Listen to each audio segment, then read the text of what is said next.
মানুষের একটা বিশেষ প্রবৃত্তি হলো তারা কখনো নিজেকে নিয়ে সন্তুষ্ট হন না, কখনো নিজেকে নিয়ে প্রসন্ন হন না। যা আছে তার থেকে বেশি পেতে চান, যা পেয়ে গেলেন তার থেকে আরো বেশি পেতে চান। নিজেদের জীবনে বদল, পরিবর্তন আনতে চান। আর এই প্রবৃত্তি এই সংসারে সবচেয়ে মহান, কারণ এই প্রবৃত্তির জন্যই সংসারের বিকাশ হয়। কিন্তু এই বদলের জন্য মানুষ তার খোঁজে থাকেন যা তার জীবনে বদল আনতে পারবে, তাকে পথ দেখাতে পারবে, তার জীবনে পরিবর্তন আনতে পারবে। আর তাই মানুষ সংসার জুড়ে তাকেই খোঁজেন যিনি তার পাশেই আছেন।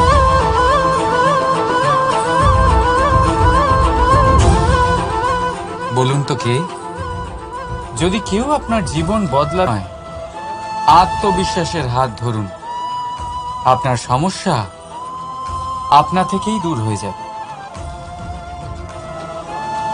তাই ভালোবেসে বলুন, রাধা রাধা। জীবনে কিছু করে দেখাতে হলে আকাশের সেই সীমা ছুঁতে হবে যে সীমা ছোঁয়ার কথা আপনি কখনো ভাবতেও পারেন না। তাহলে নিজের মধ্যে এই তিনটি গুণ সম্মিলিত করুন। প্রথম, নিজের লক্ষ্যে পৌঁছবার ইচ্ছে, একাগ্রতা। এ আপনার দ্বারা এমন কাজ করাতে পারে যা আপনি কখনো করতে পারবেন না। দ্বিতীয়, সাহস, সমস্যার সমাধান করার ক্ষমতা। এটা আপনার দ্বারা তাই করাতে পারে যা রাধা। স্বপ্ন আর লক্ষ্য একই মনে হয়। এই দুইয়েরই কথা মানুষ কল্পনা করেন, এই দুই মানুষ অর্জন করতে চান। আর এই দুই পূর্ণ হলে মানুষ নিজেকে অত্যন্ত ভাগ্যবান বলে মনে করেন। কিন্তু এই দুইয়ের মধ্যে পার্থক্য আছে। পার্থক্য এই যে স্বপ্নের জন্য বিনা পরিশ্রমের ঘুম দরকার হয়, আর লক্ষ্যের জন্য বিনা ঘুমের পরিশ্রম। যে ব্যক্তি ঘুমের মধ্যে স্বপ্ন দেখতে থাকেন, জেগে ওঠার পর তার হাত খালি থেকে যায়। আর যে ব্যক্তি পরিশ্রম করেন, শয়নকালেও তার হাত তার লক্ষ্যেই থাকে। তাই যদি স্বপ্নও দেখতে হয়, তাহলে লক্ষ্য জেনে পরিশ্রম করুন। আর ভালোবেসে বলুন,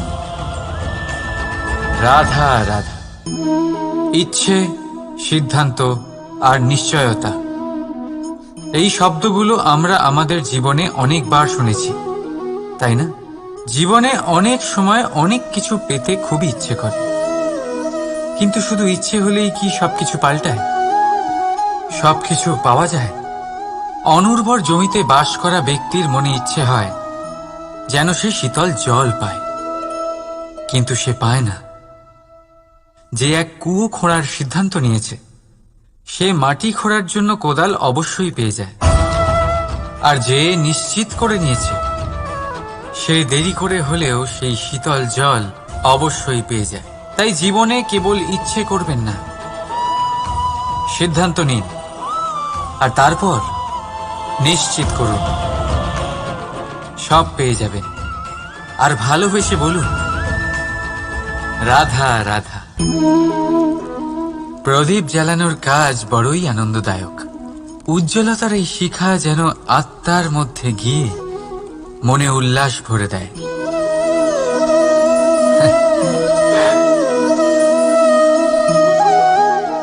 এ আমি কি করলাম? আমি একে নিভিয়ে দিলাম, অথচ এই দিয়েই আমি অন্য প্রদীপগুলি জ্বালিয়েছিলাম। কারণ যতক্ষণ এই শিখা অন্য প্রদীপগুলিকে জ্বালাচ্ছিল, ততক্ষণ এই নিজেও জ্বলছিল। কিন্তু যেই ও এই কাজ করা ছেড়ে দিল, তখন একেও নিভতে হলো। বুঝলেন? সেরকমই জীবন হলো উজ্জ্বলতা দেওয়ার আরেক নাম। যদি জীবনে শুভ কাজ করেন, অপরের উপকার করেন, অন্যদের সহায়তা করেন, তাহলেই জীবিত থাকবেন। আর যেদিন এই কাজ করা আপনি বন্ধ করে দেবেন, শ্বাস প্রশ্বাস নেওয়া সত্ত্বেও মৃত হয়ে যাবেন। তাই যতক্ষণ শ্বাস চলছে আশারূপী উজ্জ্বলতা ছড়াতে থাকুন। বিশ্বাস করুন, মৃত্যুর পরেও আপনি অমর থাকবেন। তাই ভালোবেসে বলুন, রাধা রাধা। যবে থেকে জীব প্রাণের অস্তিত্ব পেয়েছে, তবে থেকেই আরো একটি শব্দ জন্ম লাভ করেছে, সংঘর্ষ। জন্মলগ্ন থেকেই মানুষকে বাঁচার জন্য সংঘর্ষ করে যেতে হয়। কখনো নিজের লক্ষ্যে পৌঁছবার জন্য সংঘর্ষ করতে হয়, আর কখনো যা পেয়েছেন তাকে রক্ষার জন্য সংঘর্ষ করতে হয়। কিন্তু প্রত্যেকে একই অভিযোগ করে যে সংঘর্ষ করার সময় ভীষণ কষ্ট হয়।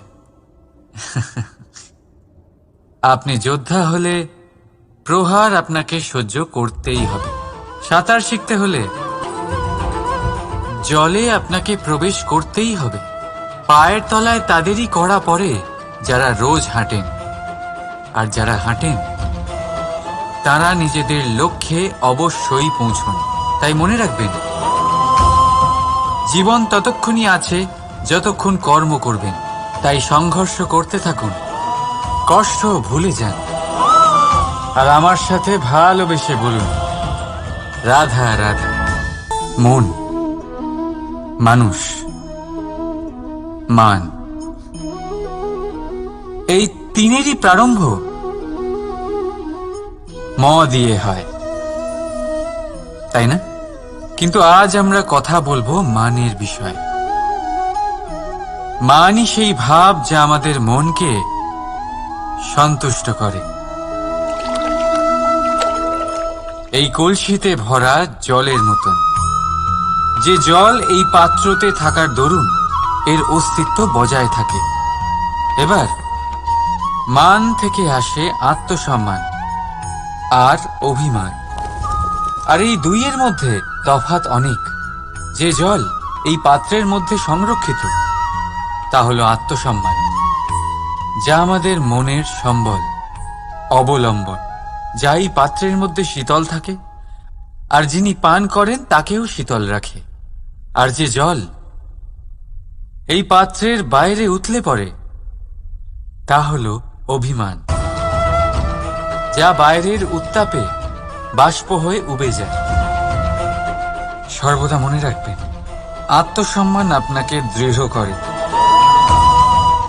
আপনাকে শক্তি প্রদান করে, আর অভিমান আপনাকে দুর্বল করে দেয়। তাহলে কি হতে চান আপনি? আত্মসম্মানী নাকি অভিমানী? সিদ্ধান্ত আপনার। রাধা রাধা। পড়ে যেতে কোনো আপত্তি নেই, শুধু পড়লে পড়ো সেই জলের ফোঁটার মতো যা এই সংসারকে জীবন দান করে। আর সেই ওঠার মধ্যেও কোনো কৃতিত্ব নেই, যেখানে অন্য কারোর কাঁধের ওপর পা রেখে উঠতে হয়। নিজের অস্তিত্ব হারাতে কোনো ক্ষতি নেই, যদি তা সেই বীজের মতো হয় যা এক নতুন গাছের অস্তিত্বকে জন্ম দেয়। কিন্তু সেই অস্তিত্বের জন্মে কি লাভ যা অন্য কারোর স্বপ্নকে নস্যাৎ করে তৈরি হয়, যা আপনাকে ভিতরে ভিতরে নষ্ট করে দেবে। রাধা রাধা। সব থেকে ভালো যুদ্ধ সেটাই যা কখনো লড়াই হয়নি, অর্থাৎ বোঝাপড়া, সন্ধি। সব আবশ্যক পরিস্থিতিকেই শুভ করা যায়। নিজের থেকে শক্তিশালীর সাথে যিনি সন্ধি করেন তিনি বিদ্বান, নিজের সমকক্ষের সাথে যিনি সন্ধি করেন তিনি গুণবান, আর নিজের থেকে দুর্বলের সাথে যিনি সন্ধি করেন তিনি দয়াবান। একটা যুদ্ধ আপনার একাধিক শত্রু তৈরি করতে পারে, কিন্তু একটা মীমাংসা আপনাকে একটা বন্ধু দিতে পারে। তাই হাতের মুঠো তখনই শক্ত করুন যখন যুদ্ধ এড়ানো অসম্ভব হয়ে পড়ে, নয়তো হাত বাড়িয়ে হাত মেলান, কারণ মিলনে যে সুখ যাতনায় তা নেই। রাধা রাধা।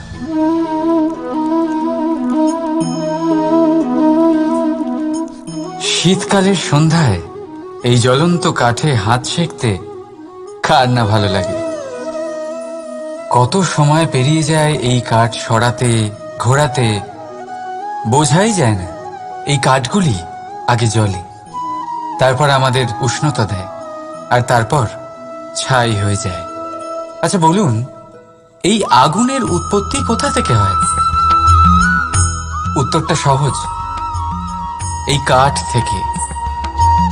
আচ্ছা, এই ছাইয়ের উৎপত্তি কোথা থেকে হয়? উত্তর সেই একই, এই কাঠ থেকেই। তাহলে আগুন আর ছাই, এই দুইয়ের উৎপত্তি কাঠ থেকেই হয়। এবার ভাবুন, আগুন যা এই কাঠ জ্বালায়, আর ছাই সেই ছাই যা এই আগুন নিভিয়ে দেয়। কিছু বুঝলেন? আপনার শক্তি আপনার ভেতরেই উৎপন্ন হয়, আর আপনার অন্তরের ক্ষতিকর সেই ছাই, সেটাও আপনার ভেতরেই উৎপন্ন হয়। তাই নিজের ভিতরের উজ্জ্বলতা দিয়ে এই সংসারকে আলোকিত করতে চান, নাকি নিজের ভেতরের আধার বার করে এই সংসারে অন্ধকার আনতে চান? সিদ্ধান্ত আপনার। রাধা রাধা। জল জলই পৃথিবীতে বেঁচে থাকার জন্য আবশ্যক তো বটেই, কিন্তু এই জল আমাদের একটা অত্যন্ত গুরুত্বপূর্ণ শিক্ষা প্রদান করে। কখনো এই জলকে দেখেছেন? যে পরিস্থিতিতেই এই জল প্রবাহিত হোক না কেন, এর উপর যা কিছুই প্রভাব থাকুক না কেন, এর পথে যতই বাধা আসুক না কেন, তার মধ্যে থেকে ও নিজের পথ ঠিক বের করে নেয়, কিন্তু নিজের প্রবাহ থামতে দেয় না, ক্রমাগত অগ্রসর হতে থাকে। সেরকমই একটা শিক্ষা যেটা আমরা জল থেকে পেয়ে থাকি, তা হলো এটা: আমরা যখন জলের দিকে তাকাই তখন আমরা নিজের প্রতিবিম্ব দেখি, স্পষ্টভাবে দেখতে পাই। কিন্তু তখনই দেখতে পাই যখন এই জল শান্ত থাকে, স্থির থাকে। যদি এই জল অশান্ত হয়ে থাকে, স্থির না হয়, তাহলে আমরা এতে নিজের প্রতিবিম্ব দেখতে পাই না। এটাই আমাদের মনের সাথেও হয়ে থাকে। যখনই জীবনে কোনো সংকট আসে, যদি আমরা শান্ত মনে, স্থির মনে সিদ্ধান্ত নিই, তাহলে সেটা এমন একটা শীতল সিদ্ধান্ত হবে যেটা আমাদের ভবিষ্যৎকে একটা শ্রেষ্ঠ স্থানে নিয়ে যাবে। যদি এই মন অশান্ত হয়, বিচলিত হয়, পীড়িত হয়, দুঃখিত হয়ে থাকে, রুষ্ট হয়ে থাকে, তাহলে অনেক সময় আমরা এমন সিদ্ধান্ত নিই যেটা আমাদের জন্য অনুচিত প্রমাণিত হয়। যখন আপনি ক্রুদ্ধ ছিলেন বা দুঃখের বশে ছিলেন, তখন অনেক সময় হয়তো এমন সিদ্ধান্ত নিয়েছেন যেটার জন্য ভবিষ্যতে আপনি অনুশোচনা করেছেন। এবার দেখুন, এই আবেগগুলো থেকে আমরা পালাতে পারবো না, কিন্তু এই আবেগগুলো আপনার উপর কতটা প্রভাব ফেলবে সেটা আমরা অবশ্যই ঠিক করতে পারি। এই মনকে আমরা নিয়ন্ত্রণ করতে পারি। এটাই করুন, চিন্তা করুন, এই মনকে শান্ত রাখুন, স্থির হতে চেষ্টা করুন, আর তারপরে সিদ্ধান্ত নিন। আসুন আমার সাথে ভালোবেসে বলুন, রাধা রাধা। এই হিরেটা দেখতে পাচ্ছেন আপনি? লক্ষ কোটি বছর ধরে পৃথিবীর গর্ভে থাকার পরে এটা এতটা শক্ত হয়ে ওঠে, কিন্তু যখন খনি থেকে একে বের করা হয়, এটি কয়লার মতোই থাকে, সাদা, শক্ত, নিস্তেজ। কিন্তু যখন একে পালিশ করা হয়, তখন এটা তেজ লাভ করে, আর ঠিক তখনই এর মূল্য বৃদ্ধি পায়। সংসারে মানুষের সাথেও ঠিক এমনটাই হয়ে থাকে। মানুষের বুদ্ধি, মেধা, অভিজ্ঞতা সেই বছরগুলোর জন্য বৃদ্ধি পায় না যে বছরগুলো আমরা জীবনে কাটিয়েছি, বরং সেই মুহূর্ত থেকে ফুটে ওঠে যখন আমরা কষ্টের সম্মুখীন হয়েছি, বিপদের সম্মুখীন হই, সংকট পেরিয়েছি, ছলনা আর ক্লেশ সহ্য করেছি। এই জন্য যদি আপনার জীবনে আপনি সংকটের সম্মুখীন হন, বিপদ আসে, কষ্ট আসে, তাতে একেবারেই ভয়ভীত হবেন না। তাকে আহ্বান জানান, কারণ এই পরিস্থিতিগুলোই আপনাকে অভিজ্ঞতা দেবে, যা আপনাকে উন্নত করবে। রাধা রাধা। মানুষের মধ্যে এক বিশেষ গুণ পাওয়া যায়, মূল্যায়ন করার। কোনটা দামি, কোনটা সস্তা, যেটা কিনতে গেলে অনেক মুদ্রা লাগে, অনেক পরিশ্রম লাগে, সেটা দামি। যেটা কিনতে গেলে কম মুদ্রা, কম পরিশ্রম লাগে, সেটা সস্তা।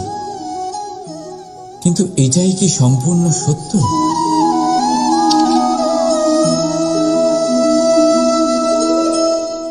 এখন আপনার সামনে একটা পাত্র আছে যাতে জল ভরা আছে, আর একটা সোনার মুদ্রা। বলুন, এই দুই বস্তুর মধ্যে বেশি দামি কোনটা?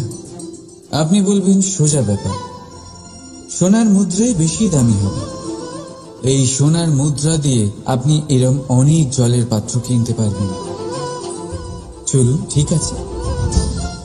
এবার ভাবুন, আপনি যদি কোনো মরুভূমির মাঝে আটকে পড়েন, তৃষ্ণায় কাতর আপনি,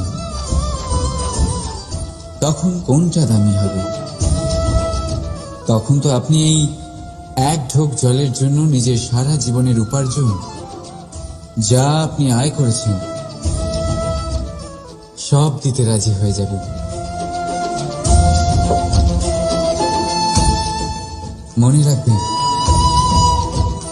জীবনে দামি বা সস্তা বস্তু না, পরিস্থিতি হয়।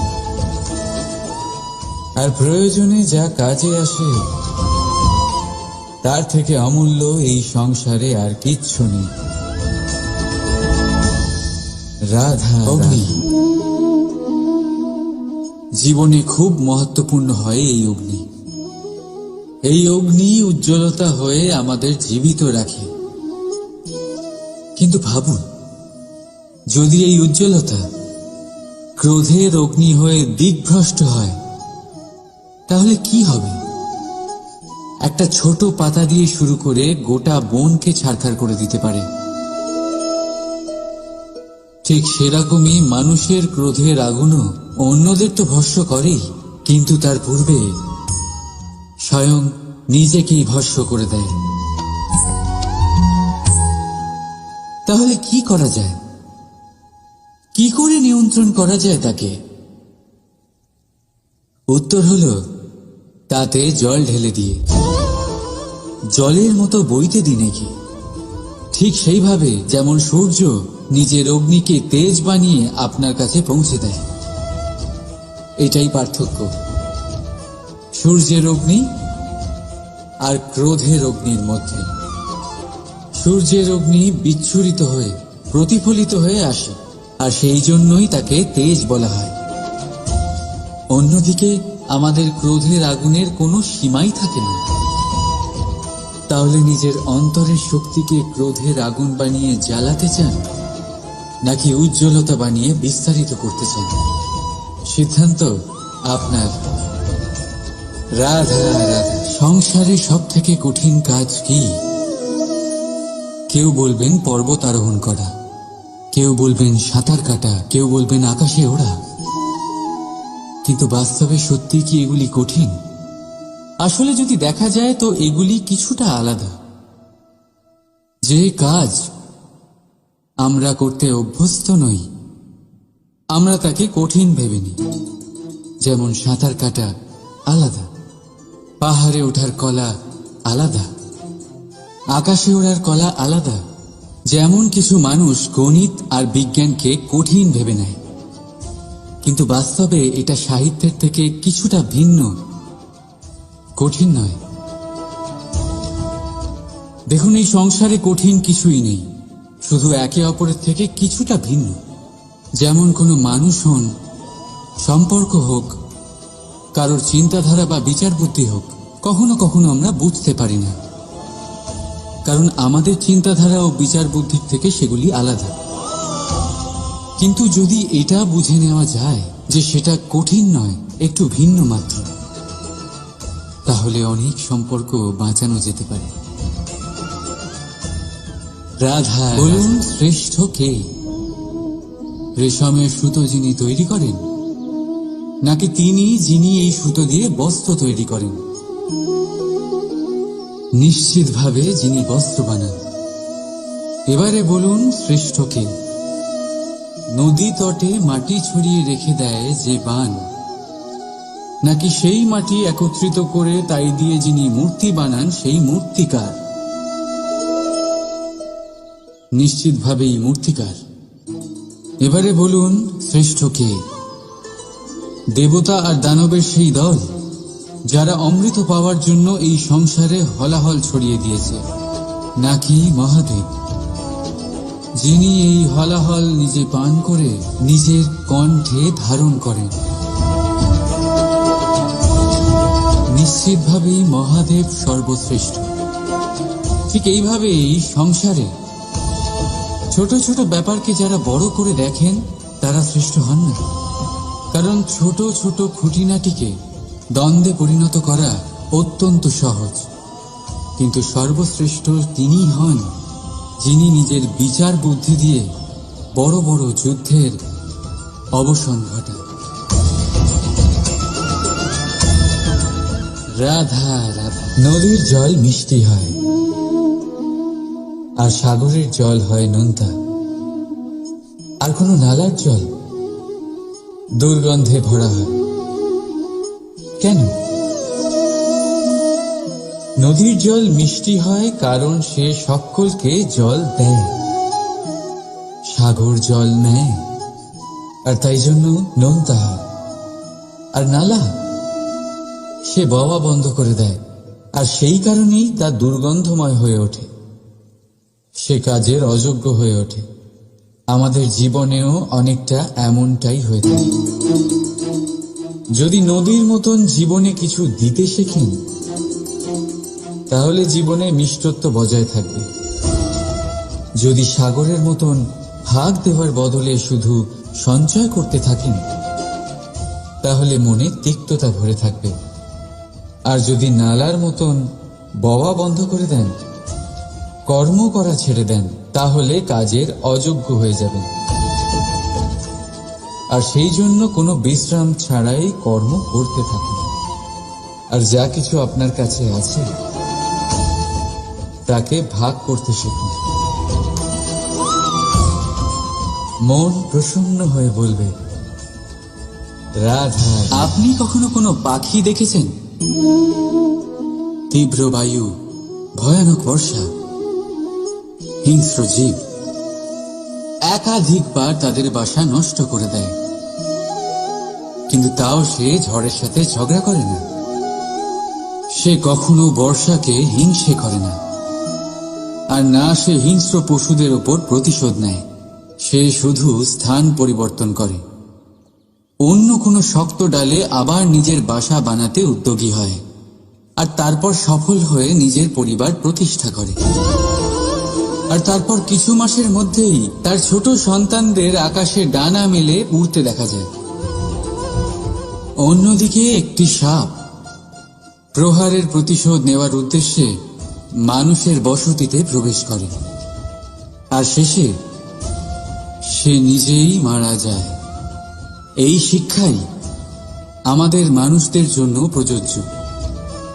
প্রতিশোধের আগুনে মানুষ স্বয়ং ভস্ম হয়ে যায়, উত্থান থেকে পতনের দিকে নিয়ে যায়। তাই যদি জীবনে উন্নতি করতে হয় তবে পরিবর্তনের চিন্তা নিয়ে কর্ম করুন, নয়তো প্রতিশোধ আপনাকে রসাতলে তলিয়ে দেবে। রাধা রাধা। প্রকৃতি প্রত্যেক জীবকে অনুভূতি দিয়েছে যাতে সে নিশ্চল না হয়, কোনো না কোনো কর্ম করতে থাকে। আর সেই অনুভূতি হল খিদে। পশু পক্ষী প্রাণী পরিশ্রম করতে থাকে নিজের খিদে মেটানোর জন্য, কিন্তু অন্য জীবের মতো মানুষের খিদে কি তার পেট অবধি সীমিত থাকে? পেটের খিদে মেটাতে মেটাতে কখন যে এই খিদে মন আর মায়ার তৃষ্ণায় রূপান্তরিত হয় আমরা বুঝতেই পারি না। আর বেশিরভাগ ক্ষেত্রে এই তৃষ্ণা অর্থ সংগ্রহ করা অবধি সীমিত থাকে। নিজের জীবন ধারণ ছেড়ে কার জন্য এই অর্থ সংগ্রহ করছেন আপনি? আগামী প্রজন্মের জন্য। বড়ই বিচিত্র, তাই না? নিজের জীবন ধারণ ছেড়ে অর্থ সংগ্রহ করতে করতে নিজের জীবনের সুখ বিসর্জন দিচ্ছেন, আর আগামী প্রজন্মকে কাজ করার থেকেও আটকাচ্ছেন। পুত্র যখন কুপুত্র তখন কেন অর্থ সঞ্চয়? পুত্র যখন সুপুত্র তখন কেন অর্থ সঞ্চয়? নিজের সন্তানকে সংস্কার দিন, অর্থ নয়। যদি সন্তান সংস্কারী হয় তখন সে নিজের এক সংসার তৈরি করবে। যদি সংস্কারহীন হয় তাহলে আপনার বানানো সংসার এমনি সে ভেঙে দেবে। জীবনে যদি কিছু সঞ্চয় করতে হয় তাহলে জ্ঞান সঞ্চয় করুন, প্রেম সঞ্চয় করুন, আর আমার সাথে ভালোবেসে বলুন, রাধা রাধা। এ হলো একটা পাতলা সুতো। ভাবছি যদি এটা দিয়ে আমি পোশাক বানাই তাহলে নিজের জন্য কত সুন্দর একটা পোশাক বানাতে পারবো। কিন্তু যদি এটা আমি... চিন্তা করবেন না,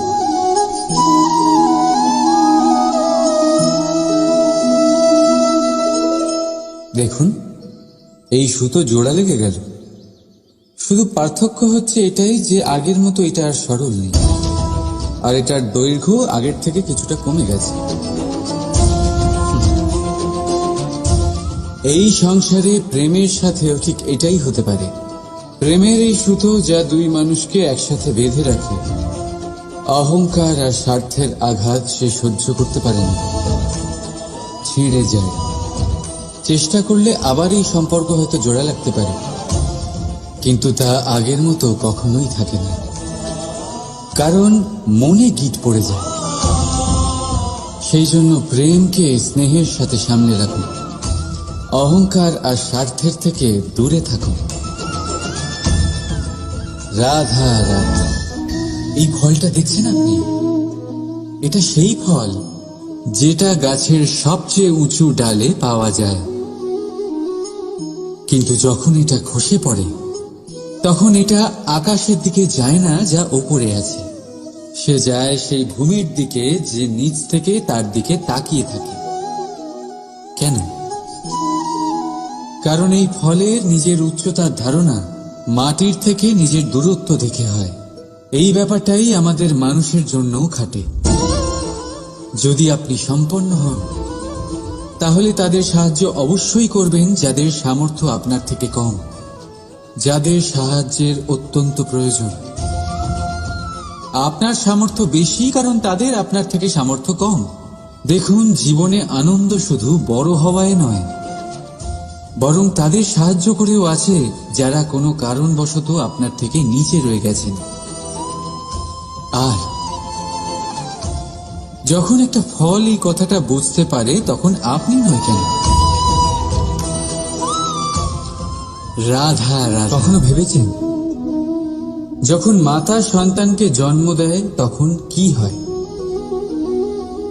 9 মাস গর্ভে ধারণ, প্রসবের তীব্র যন্ত্রণা, যে যন্ত্রণা এতটাই ভয়ানক হয় যে মনে হয় সন্তানের জন্মের সাথে মাতারও এক নতুন জন্ম হচ্ছে,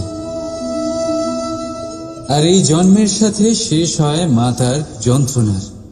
কিন্তু যদি আপনি আপনার দৃষ্টিভঙ্গি পাল্টে দেখেন তাহলে আপনি বুঝতে পারবেন যে এই যন্ত্রণার অন্ত এক অপার আনন্দের প্রারম্ভ সন্তানের, আর সন্তান মাতা পিতার জন্য সুখের প্রারম্ভ। জীবনের সাথে এটাই হয়। আমরা কখনো কখনো কোনো সম্পর্ক বা পরিস্থিতির যন্ত্রণার অন্তের জন্য এত বিচলিত হয়ে যাই যে সেই আনন্দের প্রারম্ভ আমরা দেখতেই পাই না। মনে রাখবেন, যন্ত্রণা আনন্দের প্রারম্ভের লক্ষণ মাত্র। রাধা রাধা। এই সংসার অনেকটাই বড়, আর আমরা তার কাছে অত্যন্ত নগণ্য। এই সংসারে এমন অনেক মানুষ পাওয়া যায় যারা বোঝান যে এই সংসারটা কতটা বড়, কতটা অদ্ভুত, কতটা সুন্দর। আর এই সংসার রচনা করে পরমেশ্বর কত মহান এক কাজ করেছেন। কিন্তু আপনি এই জীবনে মাত্র কয়েকজন মানুষকেই পাবেন যারা আপনাকে এইটা বলবেন যে এই সংসারে আপনি কতটা গুরুত্বপূর্ণ, আপনি কতটা অদ্ভুত। যদি আপনি তাদের সাথে থাকেন তাহলে তারা নতুন কিছু সৃষ্টি করতে পারেন, এই সংসারকে আরো কতটা পবিত্র করতে পারেন। তাই এই সংসারকে গুরুত্ব না দিয়ে সেই মুষ্টিমেয় কিছু মানুষকে গুরুত্ব দিন, কারণ তারাই হলো আপনার আপনজন, আর তারাই আপনাকে সঠিক পথে চালিত করবে। মানুষকে তো বর্ষার স্রোতও বয়ে নিয়ে যেতে পারে, তাকে সাগরও ডুবিয়ে দিতে পারে, কিন্তু গঙ্গা জল সবচেয়ে বেশি শুদ্ধ, কারণ তার কয়েক ফোঁটা মানুষকে মুক্ত করে দেয়। এটা হলো সূচ, আর এটা হলো তলোয়ার। এবারে আপনারা বলুন, আপনাদের দৃষ্টিকোণ থেকে এই দুই বস্তুর মধ্যে কোনটা বেশি শক্তিশালী আর গুরুত্বপূর্ণ হতে পারে? আপনি বলবেন তলোয়ারই সবচেয়ে শক্তিশালী বা গুরুত্বপূর্ণ। আচ্ছা, মানলাম যে তলোয়ার বেশি ভারী হয়। তলোয়ার আপনাকে যুদ্ধে বিজয়ী করে, যুদ্ধে শত্রুর বিনাশ করে, কিন্তু তলোয়ার দিয়ে আপনি কখনো আপনার বস্ত্র সেলাই করতে পারবেন না। যদি আপনার পায়ে কাঁটা ফুটে যায় তা আপনি তলোয়ার দিয়ে বের করতে পারবেন না। আপনাকে সূচের ব্যবহার করতেই হবে। এবারে বলুন, তলোয়ার পেয়ে যাওয়ার পরে এইভাবে সূচকে হারিয়ে ফেলা কি ঠিক হবে?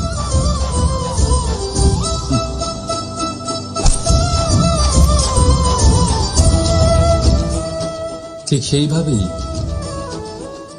জীবনে সম্পন্ন বন্ধু পাওয়ার পরেও আপনার সেই বন্ধুদের হারাবেন না যারা কম সম্পন্ন, দরিদ্র, কারণ তারা আপনার সাথে তখন ছিলেন যখন আপনি কিছুই ছিলেন না, আর জীবনে দরকার পড়লে তারাই আপনার কাজে আসবে, সম্পন্ন বন্ধু নয়। তাই যাকে ভালোবেসেছেন তার সাথে বন্ধুত্ব পালন করুন, চিত্ত আনন্দে জেগে উঠবে। রাধা রাধা। মানুষের জীবন কি? আপনি বলতে পারেন জন্ম আর মৃত্যুর মধ্যেকার সময়। আর মৃত্যু কখন হয়? যখন মানুষ শ্বাস নেওয়া বন্ধ করে দেয়, হাত পা নাড়ানো বন্ধ করে দেয়, ভাবা ছেড়ে দেয়। এমনটা নয়, মানুষের অন্তর, তার মৃত্যু তখনই হয় যখন তার অন্তরের করুণা শেষ হয়ে যায়। করুণা সেই ভাব যা মানুষকে মানুষ করে তোলে, যা এক মানুষকে আরেক মানুষের কষ্টে তার প্রয়োজনীয়তা অনুভব করে, আর সেটাই তাকে শক্তি দেয় অন্য কাউকে সহায়তা করার জন্য, তাকে পাত্র করে এই সৃষ্টির নিয়ন্তা হবার জন্য। দেখুন, এই সংসারে মৃত্যু কেবলমাত্র একবারই হয়, তাই তার আগে কেন মরব? এই করুণাকে কেন মারব? নিজের মনুষ্যত্ব বজায় রাখুন, মৃত্যুর পরেও আপনি জীবিত থাকবেন। রাধা। সময় বড়ই বিচিত্র অনুভব দেয়। যখন অপেক্ষা করছেন তখন অনেক লম্বা হয়ে যায়, প্রতিটা মুহূর্ত একটা গোটা দিনের মতো মনে হয়। ঠিক সেইভাবেই যদি কোথাও যেতে দেরি হয় তখন সময় দৌড়তে থাকে, প্রসন্নতায় বয়ে যায় আর নিরাশায় থমকে যায়। আপনদের সাথে থাকলে সময়ের খেয়ালই থাকে না, শত্রুদের সাথে থাকলে সেই সময়ই খারাপ হয়ে যায়। কিন্তু এটাই কি সত্যি বাস্তব? না, সময় তো সময়ই হয়, নিজের গতিতেই চলে সে। শুধু সেই গতির আভাস আমাদের মানসিক অবস্থা অনুযায়ী বদলে যেতে থাকে। তাই এই সমস্যা সময়ের নয়, আমাদের মানসিকতা।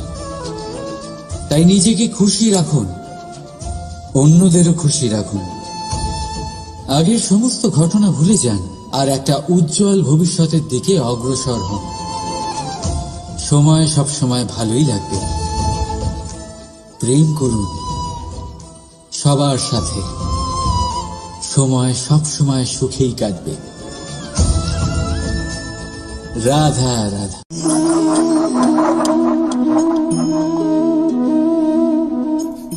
কোনো ব্যক্তিকে নিশ্চয়ই দেখেছেন যিনি নিজে কাঠ কাটার এই কাজে নিপুণ এবং অভিজ্ঞ। এবার আপনারা দেখবেন যে তার মনোযোগ সমস্ত কাঠের ওপর থাকে না, তার মনোযোগ থাকে শুধুমাত্র একটা কাঠের ছোট্ট একটি অংশের ওপর, যেখান থেকে তার টুকরো করা হচ্ছে। কিন্তু সেটা উনি কেন করেন? যদি এটা উনি না করেন তাহলে সেই কাঠ সঠিক পদ্ধতি এবং তাড়াতাড়ি কাটা যাবে না। জীবনেও তাই হয়ে থাকে। আপনি হয়তো কোনো লক্ষ্য স্থির করেছেন বা পথ নির্বাচন করেছেন বা কাজ স্থির করেছেন যেটা আপনি করেই ছাড়বেন। তাহলে নিজের সম্পূর্ণ মনোযোগ শুধুমাত্র তার উপর কেন্দ্রীভূত করুন। যদি আপনার মন এদিক ওদিক তাকাতে থাকে, অস্থির হয়ে পড়ে, বিচলিত হয়ে পড়ে, যদি তা হয়ে থাকে তাহলে আপনি অবশ্যই অসফল হবেন। তাই কর্মঠ থাকুন, নিরন্তর কর্ম করতে থাকুন এবং পূর্ণ মনোযোগ দিয়ে নিজের কাজ করুন। নিজের পথে অগ্রসর হন বা নিজের লক্ষ্য প্রাপ্ত করতে চেষ্টা করুন। তারপর দেখুন কি হয়, কিভাবে উচিত পথে এবং তীব্র গতিতে আপনার লক্ষ্য আপনার কাছেই পৌঁছে যায়। আর আপনার এই মন প্রসন্ন হয়ে বলে রাধা রাধা। মনুষ্য জীবনের সবথেকে বেশি গুরুত্বপূর্ণ বিষয় হল মনের একাগ্রতা। এই সংসারের যে কটি মহান কার্য সম্পাদন হয়েছে তা হল মনের এই একাগ্রতার একমাত্র ফল। আপনি অবশ্যই দেখে থাকবেন অনেক ছোট বড় নদী যা বয়ে চলে তাদের সামনে একটা বাঁধ নির্মাণ করা হয় সেই সব নদীর জল সঞ্চয় করতে। বাঁধ হয়ে গেলে প্রয়োজন মতো বা মনের ইচ্ছে মতো তাকে ব্যবহার করা সম্ভব। এবার এটাই আমাদের মনের সাথেও সম্ভব। আমাদের মনের একাগ্রতা আজকের দিনে দাঁড়িয়ে বিভিন্ন ধরনের বিকার, ক্রীড়া এবং ভোগের মধ্যে ভাগ হয়ে গেছে। একে একত্রিত করতে হবে, একটা বাঁধ নির্মাণ করতে হবে, কর্মের বাঁধ। আপনাকে শুধু এটাই করতে হবে, যেটা উচিত কর্ম সেটাই করুন, যেটা অনুচিত কর্ম সেটা করা থেকে নিজেকে বিরত রাখুন। ব্যাস, এই কাজটাই আপনি করতে থাকুন, করতে থাকুন। মনের মধ্যে একাগ্রতার বাঁধ নির্মাণ করুন। আর একবার যদি তা নির্মাণ হয়ে যায় তাহলে যখন চাইবেন, যেখানে চাইবেন, যতটা চাইবেন একাগ্রতা প্রয়োগ করতে পারবেন। আর একবার যদি আপনি এটা শিখে যান তাহলে এই সংসারকে বদলে ফেলার মতো কাজ আপনি করতে পারবেন, সমাজকে শুধরাবার মতো কাজ করতে পারবেন। তাহলে এই মনকে একাগ্র করুন আর আমার সাথে ভালোবেসে বলুন রাধা রাধা।